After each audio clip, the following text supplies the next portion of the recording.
Good afternoon, students. So last Good class afternoon. we have discussed about good afternoon. Good afternoon. So last class we have discussed about some of the basics of computer organization, that is internal organization of computers, and detailed information about your address and data bus. And also we have discussed about the capability of addressing memory location of microcontroller and microprocessor and difference between microprocessors and microcontrollers and the basic architecture, that is von Neumann versus Harvard. So next, the important terminology involved in microprocessor and microcontrollers is tri-state buffer. So this is the important terminology used in microprocessor and microcontroller based systems.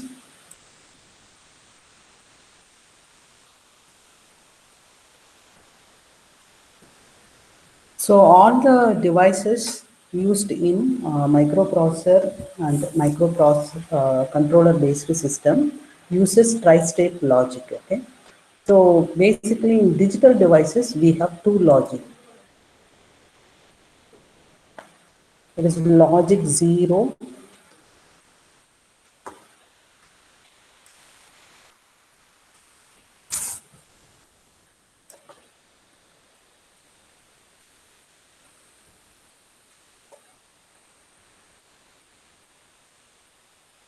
So we have two logic, logic 0 and logic 1.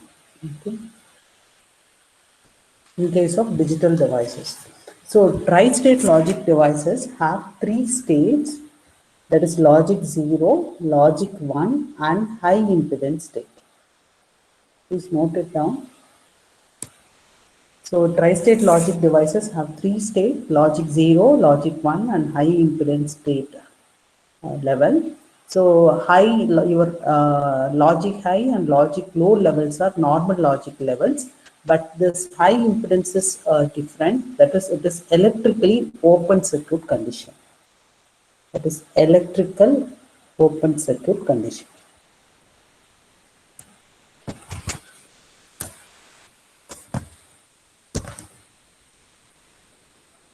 So it is provided to keep the device electrically isolated from the system. So that is the meaning of this electrical open circuit system. So the tri-state devices will normally remains in high impedance state. So all the devices normally in the high impedance state and their pins are physically connected but electrically isolated. Okay. So in the case of high impedance state, the pins are physically connected but electrically isolated. So in this high impedance state, they cannot receive or send any information or any signal. Okay. During that state, high impedance state, the device cannot send or receive any information. And the important feature is these devices are provided with chip select signal or enable signal. So this is the tri-state buffer. So what is the purpose of buffer? Just transmitting the information from input to output. Okay. So the high impedance device, that is tri-state devices, are provided with chip enable or chip select signal. Okay. So when this chip enable line is activated, your device function like an ordinary logic device. Suppose this enable line is activated, if it is 1, it function, that is the device function like a ordinary logic device. When this line is deactivated, this logic device goes into high impedance state. So normally all the devices are in high impedance state. Only it comes out of, that is comes back from high impedance to normal state. We have to enable this active enable signal. Okay. So when enable is high, when this enable is equal to 1, the buffer is active. So we have two buffers in the slide, that is active high buffer and active low buffer. So active high means when the enable line is high, this buffer is active. Suppose active low buffer means when the enable line is low, this buffer is active. Okay. So active, that is your buffer means, that is active high buffer means the whatever input we are applying here, that is transmitted in the outside part. So the logic level of the output is same as that of input. Okay. When enable line is low, the buffer goes into the high impedance state. That is your device is disabled. That is physically connected, electrically isolated. So at that state, during that state, the device cannot send or receive any information. Okay. So in the case of active low buffer, so when this enable line is low, so this signal is the active low signal. When the enable line is low, the particular buffer is active. Therefore, the logic level of the output is same as that of input, similar to your previous case. Okay. So when enable is high, the buffer goes into the high impedance state. Okay. So this signal is the active high signal. Please note it down. Active high. And this is active low. So whenever this signal is high, this buffer is activated. Whenever this signal enable line is low, this buffer is activated, otherwise deactivated. Okay.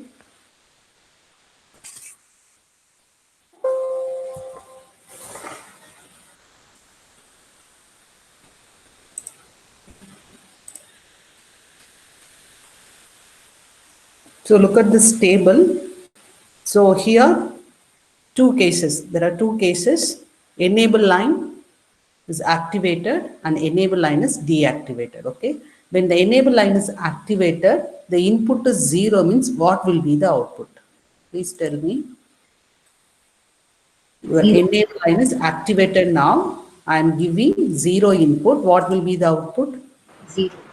0. Output is 0.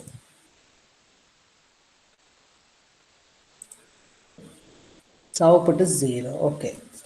So now enable line is activated. I am transferring the input 1. So what is the output? 1. 1. Okay.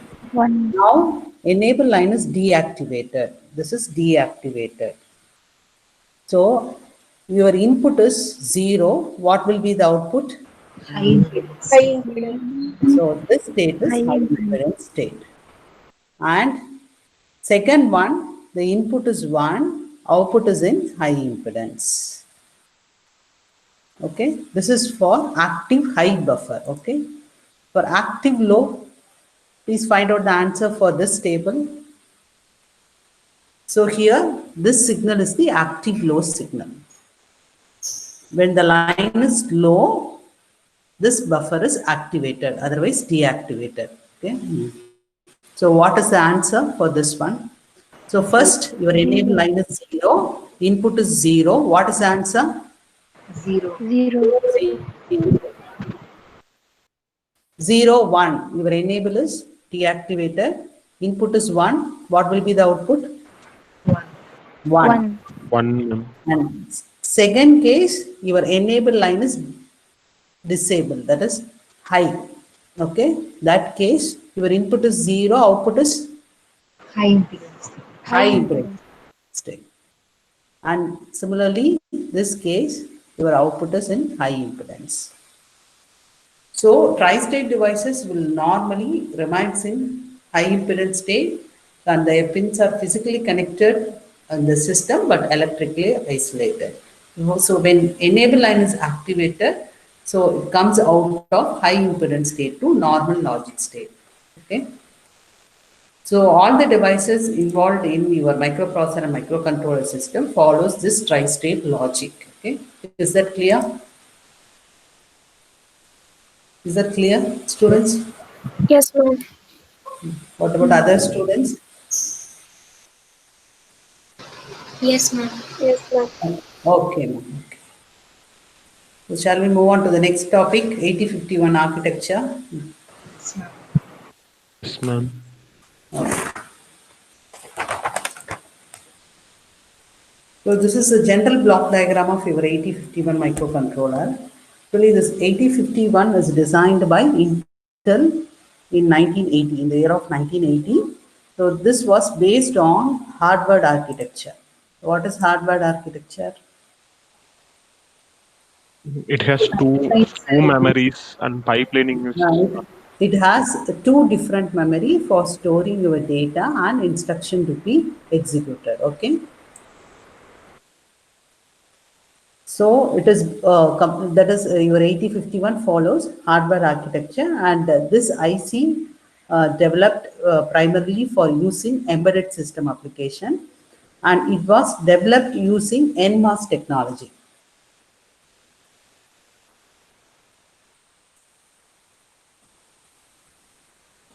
Is NMOS technology. So the limitation of NMOS technology is it requires more power to operate.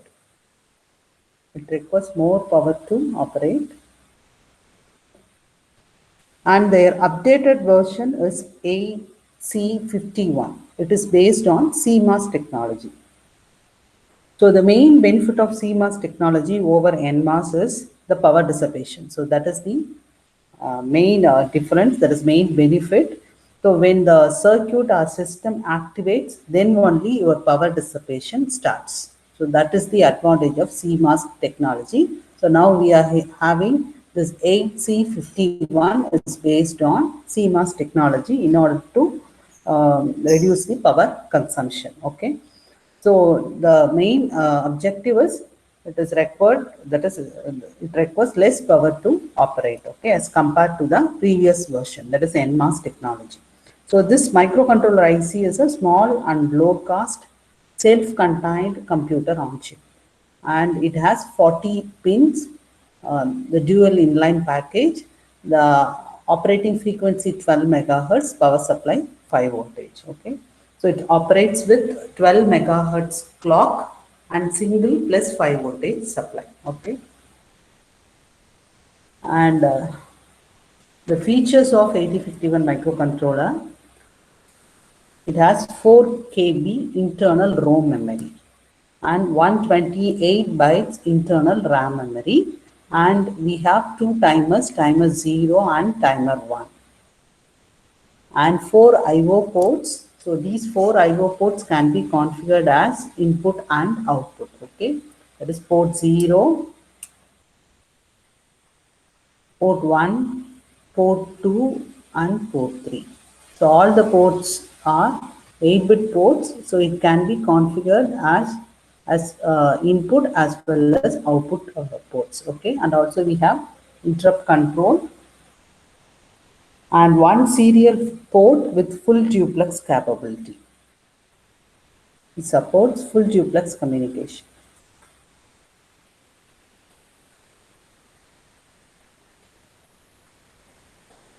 And your microcontroller supports binary and BCD arithmetic.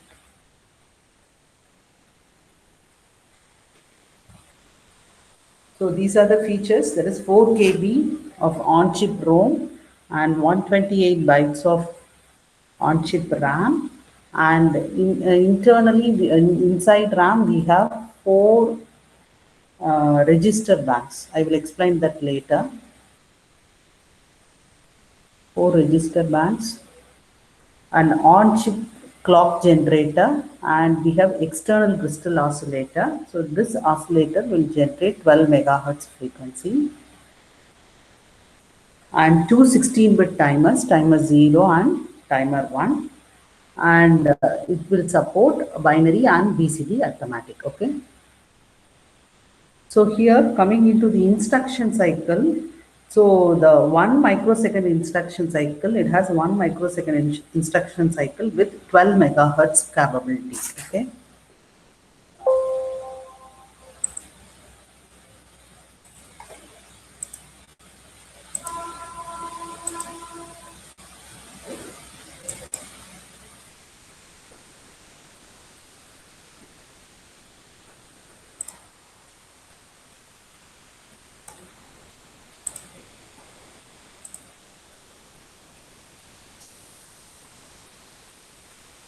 So to calculate the execution time period, your execution time for each instruction is equal to number of clock cycle into T scalar, that is 12. So this is decided by your Intel, and divided by crystal oscillator frequency. So execution time depends on the crystal oscillator. It is inversely proportional to your crystal oscillator. So if the clock frequency, for example, if the clock frequency is 12 megahertz, means the formula is 12 into C, that is number of clock cycles required to execute a particular instruction, divided by your crystal oscillator, that is crystal oscillator frequency 12 megahertz. Okay. For example, add A comma R1. So what is the operation of this instruction? Add A comma R1. So this instruction is used to add the content of accumulator and the content of register R1, and result will be transferred to the accumulator. Okay. So this instruction takes 1 clock cycle.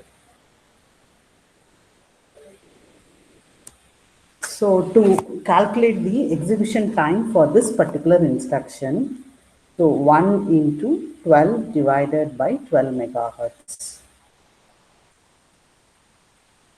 So what is the time period? 1 microsecond. So this is the execution time period for this instruction, add A comma R1. Okay. Suppose if the frequency is 11.0592 megahertz. So what is the execution time period for this add A comma R1 instruction? Please find out.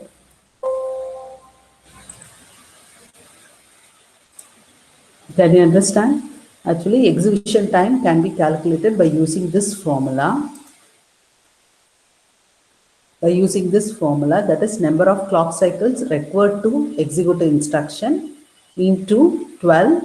So this 12 is the pre-scalar, that is pre-scaling integer. So this value is decided by your Intel, who is the manufacturer of this 8051 IC, divided by your crystal oscillator frequency.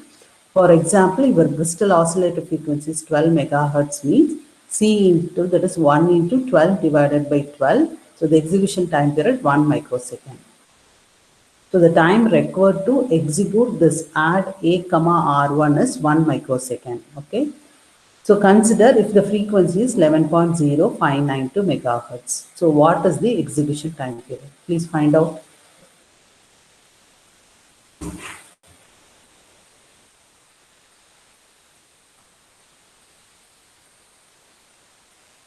So based on this formula, you have to calculate the value. That is 1 into 12 divided by 11.0592 megahertz.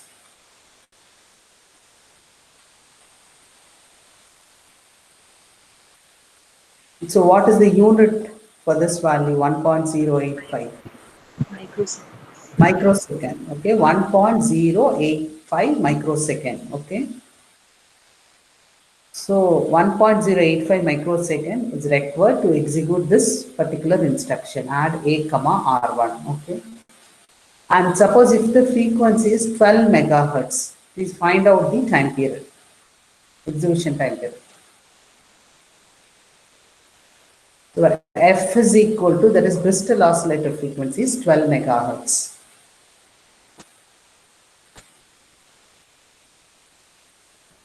What is the answer? 1 microsecond. 1 microsecond. So in this way, we can calculate the execution time period for each instruction in 8051 architecture. Okay. So this formula is designed by your Intel. Okay. C into 12 divided by crystal oscillator. Is that clear? Yes, ma'am. Students, please respond in the chat box. Is that clear? Okay.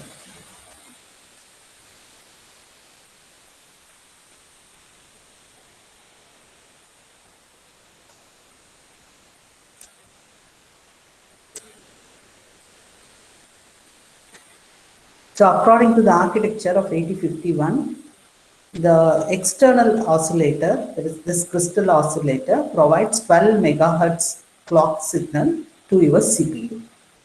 And CPU has internal clock generator. Okay. So based on the frequency, your microcontroller speed will be determined. Okay. So these are the other features of 8051. That is one on-chip oscillator, external crystal. So this external crystal size is 12 megahertz or 11.0592 megahertz, and 6 interrupt sources, 2 external, 3 internal, and 1 reset signal. So these are the interrupt sources. And external memory, we can externally interface 64 KB external program memory. So this can be activated by using this program store enable signal. So I will explain that later, program store enable. And also we can interface 64 KB external data memory. So the data elements can be read or write by using memory read and memory write signal. And your external code memory can be selected by using this signal, that is external access. Okay, external access signal. So suppose if external memory is required, so the external memory can be accessed by using this external access signal. I will explain that external access and program store enable later classes. Okay. So we may have external memory as data and code. So these are the other features of 8051. So this is the internal block diagram, that is detailed architecture of 8051. So 8051 consists of CPU, 2 types of memory, that is RAM memory and ROM, that is flash memory, and timers. So we have timers here, and IO ports, port 1, port 3, port 0, and port 2, and general purpose registers, that is special function registers, serial port, the stack pointer, and serial port, and all your address bus and data bus. Another we have timing and control unit. Okay. So we will see one by one. So your CPU consists of 8-bit ALU, okay, associated with registers like accumulator, B register, PSW, stack pointer, and 16-bit program counter, along with DPTR. So DPTR, here DPTR is here. So your 8-bit ALU with associated registers like A, B, that is accumulator, B register, arithmetic, the program status word, stack pointer, 16-bit program counter, and DPTR. Along with this register, there is a set of 8-bit special function register. We have special function register. So these registers are very important in 8051 architecture: accumulator, B register, PSW, stack pointer, program counter, and DPTR. So we will see one by one. So first one is the arithmetic logic unit. Okay.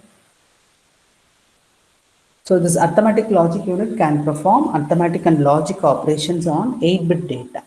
Since your 8051 is a 8-bit microcontroller, so it can perform arithmetic logic operations on 8-bit data, and also they can perform arithmetic operations such as add, subtract, multiply, and div. Similarly, logical operations such as AND, OR, XOR, clear, complement, and rotate instruction. And the unique feature of this ALU is, that is unique feature of 8051 is that the ALU can perform bit handling operations. So bit handling operation. So in earlier architecture 8051, so all the registers can transfer the 8-bit data at a time. But in case of 8051 architecture, we can transfer individual data bits from one register to the another register. So your 8051 has the capability of handling bit-wise operation. So that is the important feature of this arithmetic logic unit. Okay. So next register is the accumulator. So what is the purpose of accumulator? So already you have studied in 8086. Stores the values of previous. It stores the value. Actually, it holds the source operand. It's always it holds the source operand and stores the result of arithmetic logic operation. Okay. So in case of 8051 architecture,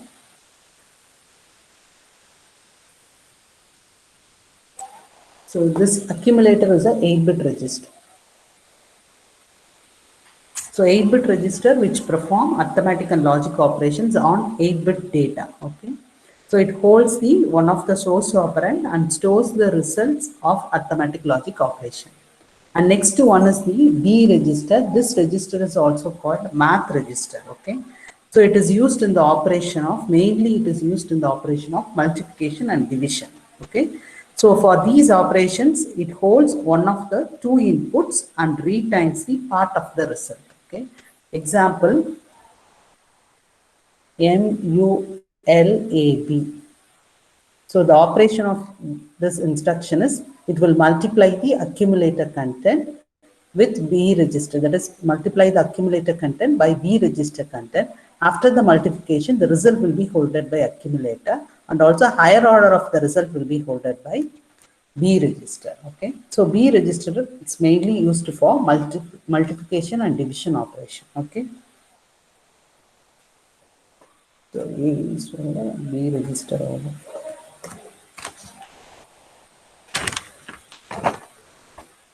So next one is the program counter. So please look at this diagram, program counter along with program counter incrementer. Actually, this program counter is the 16-bit, holds the address of the next instruction to be executed. So that is the purpose of your program counter. It is a 16-bit register which holds the address of the next instruction to be. It automatically incremented to point the next instruction. Okay, in the program sequence after execution of current instruction. So in this case, this program counter does not have internal address. In 8051 does not have internal address. The size of program counter is 16-bit. It holds the address of the next instruction to be executed. After execution, the pointer is program counter is automatically incremented to point the next instruction. So this block is the program counter incrementer and program counter. And next one is the stack pointer. What is the purpose of stack pointer? It points to the memory locations in the stack. So whether the stack pointer is located in RAM memory or ROM memory? RAM or ROM? Room. No? ROM is a permanent storage of memory. Actually, in stack pointer means it's a sequence of RAM memory locations. Okay. So in case of 8051, stack pointer size is 8-bit, which holds the top of the stack. Please note it down. It holds the top of the stack. Stack means it is an area of internal RAM, okay, which acts as a last in, first out buffer. Okay. Stack is nothing but a sequence of internal RAM memory location which act as a buffer. Buffer means temporarily storing the data. It follows last in, first out rule. Okay, which act as a last in, first out buffer, and also it stores the return address whenever a subroutine is called. Okay, whenever the subroutine is called, your stack pointer holds the return address. Okay. And mainly your stack pointer perform two operations. One is the push operation, another one is the pop operation. Okay.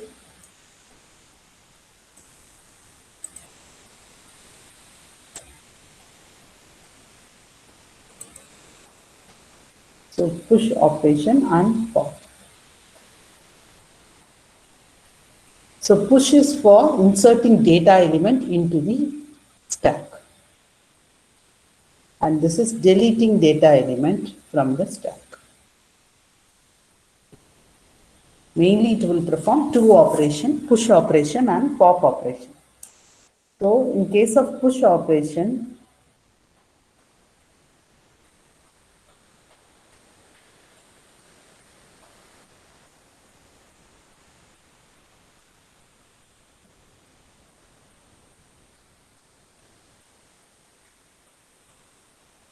so the top of the stack is 0, 7. So during the push operation, first it will increment the stack pointer and pointing the next memory location. So after that, it will write the data into the corresponding memory location. So this operation is called increment and write. First it will increment, after that write the data into the corresponding memory location. Okay. So next pop means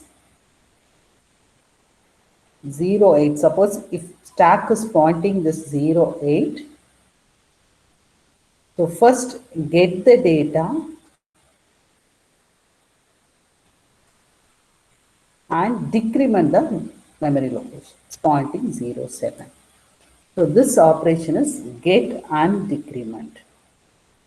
So first it will read the data from the memory location, that is top of the stack. After the read operation is over, it will decrement and pointing the next memory location. Okay, 0, 7, pointing the 0, 7. So push is called increment and write, pop is called get and decrement. Is that clear?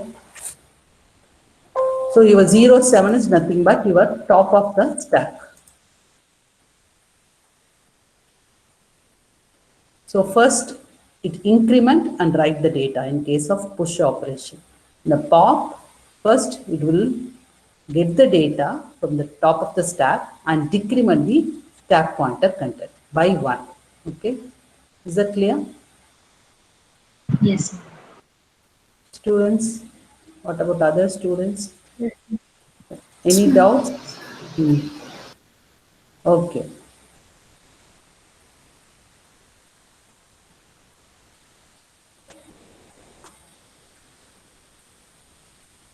So next pointer is so there are 3 pointers mainly. One is the program counter, 3 memory pointers. One is the program counter. So program counter size is 16-bit. And second one is the stack pointer. So this is available in your internal RAM memory location. So the size of stack pointer is 8-bit. And third memory pointer is the data pointer. Okay. So the size of the data pointer is 16-bit. Okay.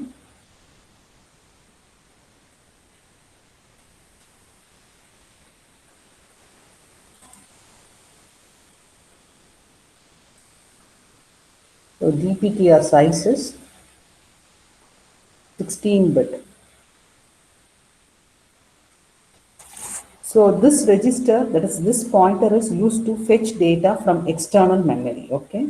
And the 16-bit register is divided into higher order register and lower order register, DPH and DPL, and size of the lower order register 8-bit and size of the higher order register 8-bit.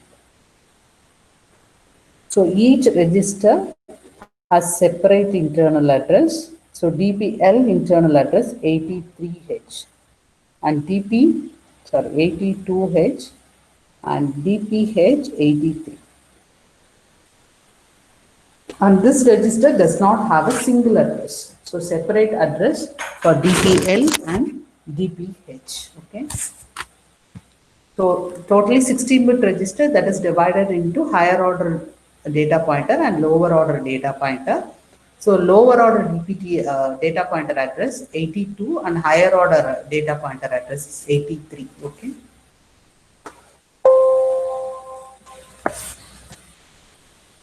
So next one is the general purpose registers. Okay. So 8051 contains 32 general purpose registers. So look at this diagram. So we have 4 register banks, bank 0, bank 1, bank 2 and bank 3, and each bank has 8 registers from R0 to R7. So all are general purpose register. So each bank has 8-bit 8 registers from R0 to R7. Okay. So this register bank is part of your internal RAM. So it is a part of your internal RAM from 00 to 1F.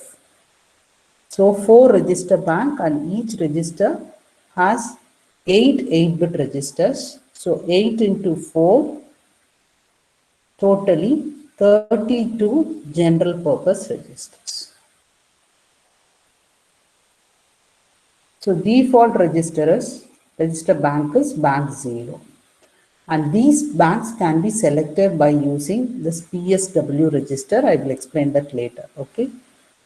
So 4 banks, each bank has 8 bit registers. So 8 into 4, totally we have 32 general purpose register. The default selection, that is bank 0 is a default bank register. So when the processor is reset, then your bank 0 is automatically selected. So it's a default.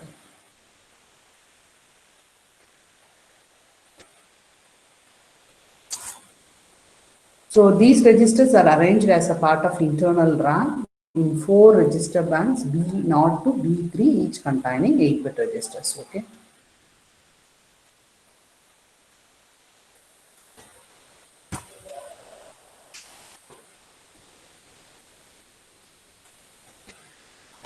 So here we discussed, I think I have covered all the components. That is your internal RAM, ROM, stack pointer, ALU, accumulator, B register, and general purpose register, and program counter, DPTR, and this timing and control unit. Actually, this unit provides timing and control signals to all the internal units of 8051 required for the execution of any instruction. So this will provide timing and control signals to all the internal units of 8051. Okay.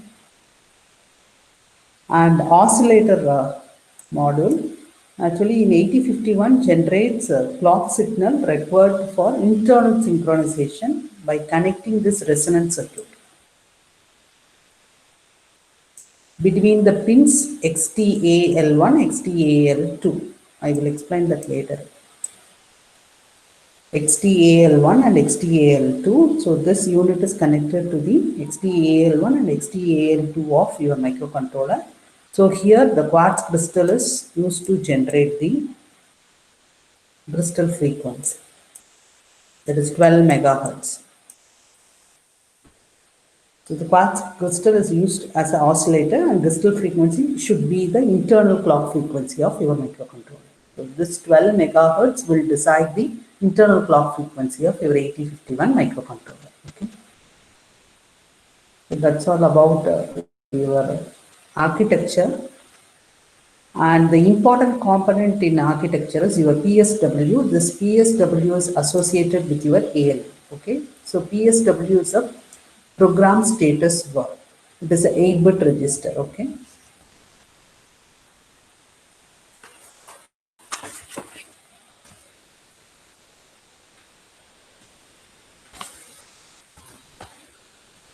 So this register is a 8-bit register containing the information about 4 math flags.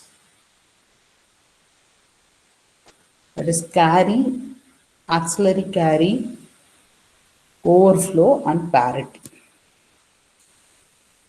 And register selection.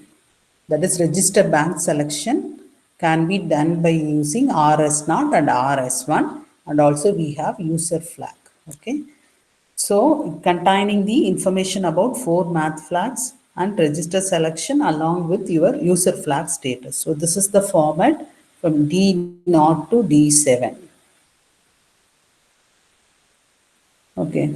So first we will see about the math flag, carry flag. Actually, the carry flag is set whenever there is a carry in addition or subtraction.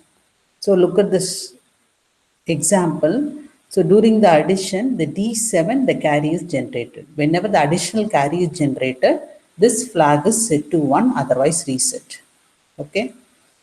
And next one is the auxiliary carry flag is set whenever there is a carry from LSB to MSB. So whenever there is a carry from LSB to MSB, this auxiliary carry flag is set to 1. And mainly this flag status is mainly used for BCD operations. Okay. And next one is the overflow flag. So this flag is set if arithmetic overflow occurs. Arithmetic overflow occurs. Suppose if the result exceeds 255. because your 8051, the maximum size, it can accommodate numbers from 0 to 255. If the result exceeds this value, your overflow flag is set to 1 to indicate that there is a arithmetic overflow. Okay. And fourth one is the parity flag. So this parity flag is set for odd parity and reset for even parity. So we had two parity. Odd number of ones means odd parity, even number of ones means even parity. So this flag is set for odd parity, reset for even parity. Okay. And user flag, so this flag is the programmable one. Okay. So the user can set or clear the user flag status. So that can be set to 1 or clear to 0 by the programmer as desired. So this can be accessible by user or programmer.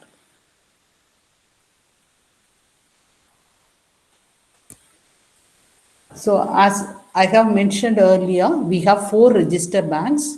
So based on RS1 and RS0, the bank selection will be done. That is, suppose RS1, RS0 both are 0, your bank 0 is selected. 0, 1, bank 1 is selected. 1, 0, bank 2 is selected. 1, 1, your bank 3 is selected. So using PSW, we can select the register banks available in RAM memory location. So here mainly 4 math flags: carry flag, auxiliary carry, overflow and parity.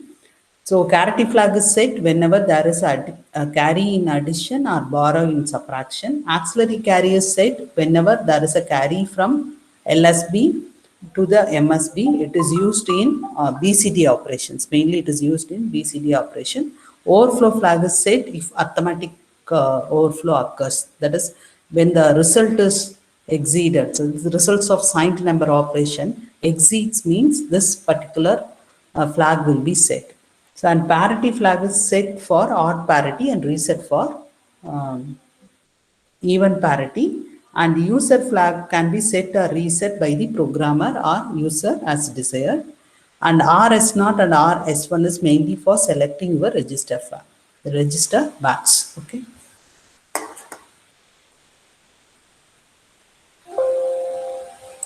So any doubts? Do you have any doubts regarding this?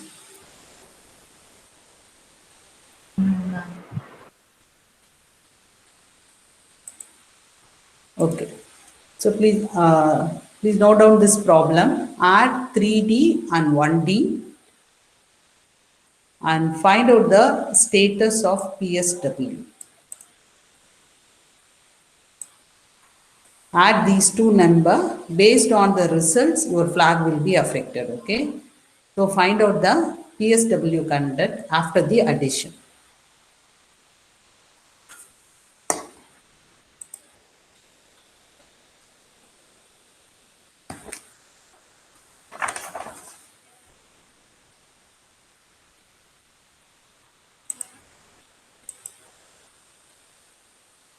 So you have to add 3D and 1D. That is 0, 0, 1, 1, 1, 1, 0, 1.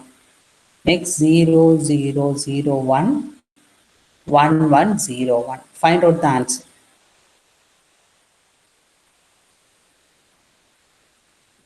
For this, just you put 0, 0, bank 0. Okay. And ignore this overflow. Make it 0. So find out the remaining flag status. Your carry, auxiliary carry, and this will be 0. Default value 0 and parity.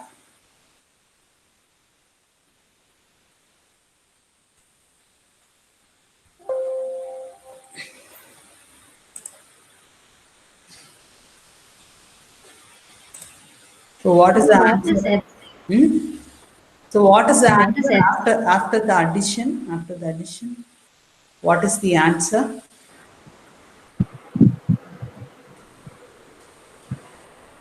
5A. 5A. Hexadecimal value 5A. So what is the status of carry? 0. Additional carry is generated? Yes or no? Carry generated or not? Set or reset? Reset, ma'am. So put it in the chat box, carry set or reset.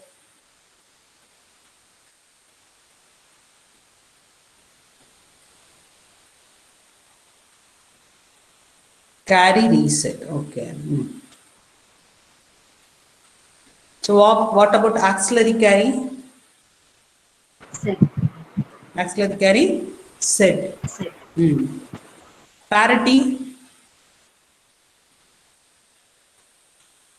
parity Reset. flag. Even number of ones or odd number of ones? Even number. Even number of ones. So reset, okay.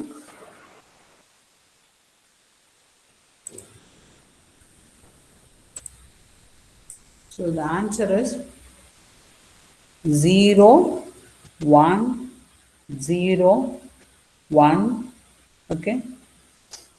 1, 0, 1, 0. So there is no carry generated. So your carry is reset. Here there is a carry from LSB to MSB. Your auxiliary carry flag is set. So according to the result, there are even number of ones. So your parity is 0. And default bank selection 0, 0. So what is the answer of what is the content of your PSW? So this bit is ignored, okay? So this is reserved for future modification. Just ignore this bit. So what is the answer? PSW content is 80.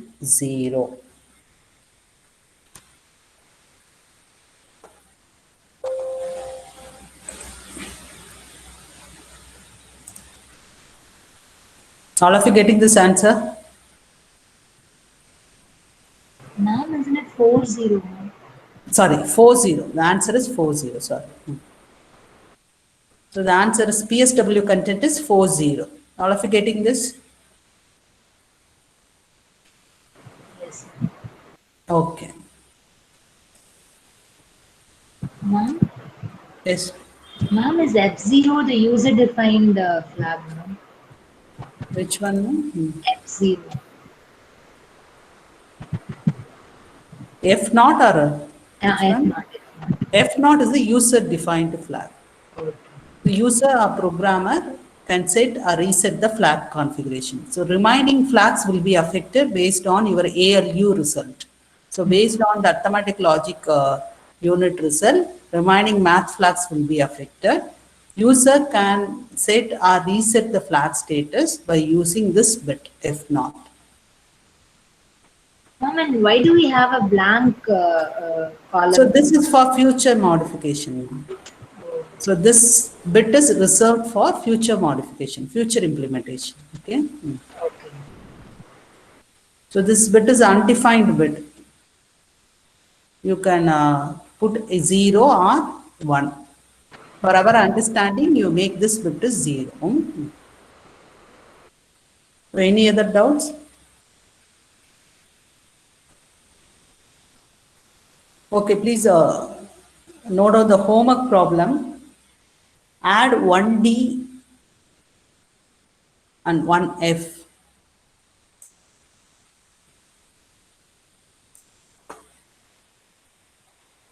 Add 1D with 1F. Find out the PSW content. Bank 2 was selected. For this case, bank 2 was selected. And second problem, 80 plus B5. So find out the PSW content. Here, bank 3 is selected.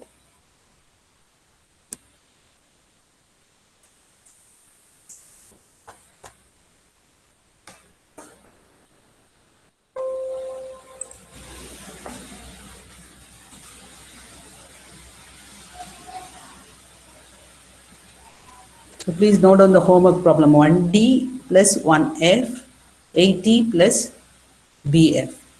So next class we will discuss the answer. Okay. Any other doubts? So regarding your PSW, register banks and memory pointers.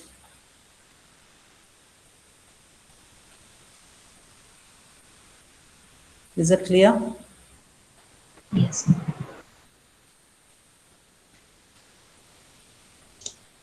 Yes. Any doubts? Okay. Okay. Thank you, ma. Thank you. Thank you. Thank you. Ma'am, can I take the attendance, ma'am? One second. I'm Nithilakshmi not ma'am with will ma'am. take. Nithilakshmi madam will take attendance. Attendance, ma'am. Number 1. 1 present, ma'am. 2 present, ma'am. Okay. 3.